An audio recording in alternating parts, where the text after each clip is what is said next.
Representative Hahn.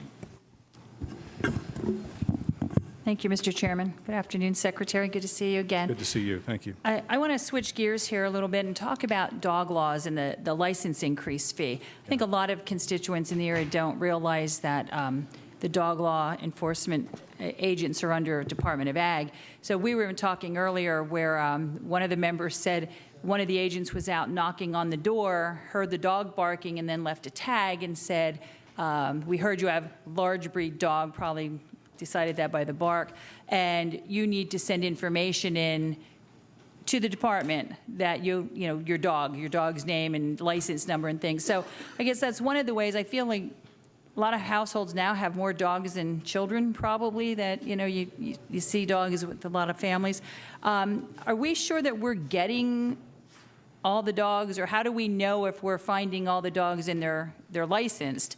And then can you explain what you're doing, with the increase in funding and how we're going to handle that to make sure that we get them? And if we had more dogs, do we still need the increase? I mean, if we have more licensed dogs, do we still need the increase?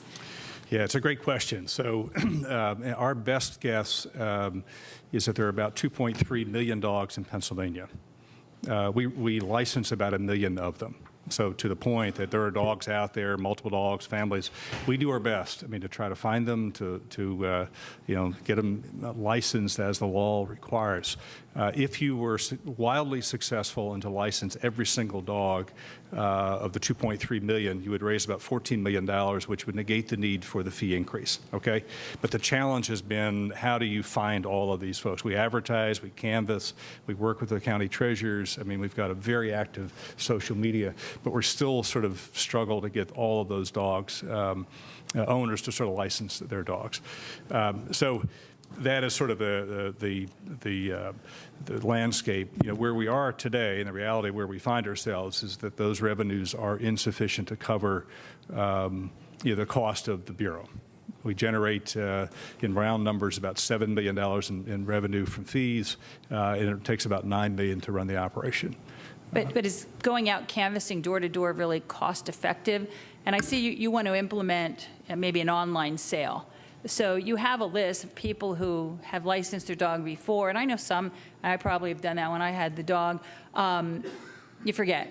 It's that time of year, you don't think of it for a while. Like, do you send out notices? I've had a dog in the past, you send out a notice and just say you haven't registered the dog yet, or a reminder, or what happened. So do you ever follow up on any of that rather than send them door to door? Is that something you can do by email or a letter?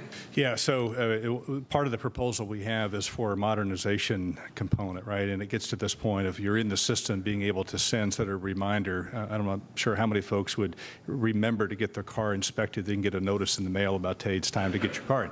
And that's sort of the same way. I don't know how much it's sort of intentional. In some cases it is for some folks who just aren't licensing. But we do some direct outreach, given that we work with our treasurers, or sort of our lead agents within the county, to really depend on them to sort of do that frontline outreach. We try to supplement that with the canvas effort, the social media effort in particular counties.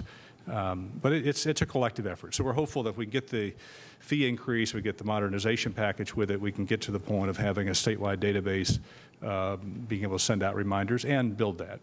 Is there any way to, when you purchase a puppy or go to the Humane Society and adopt a puppy, that you do it right there and get your license right away?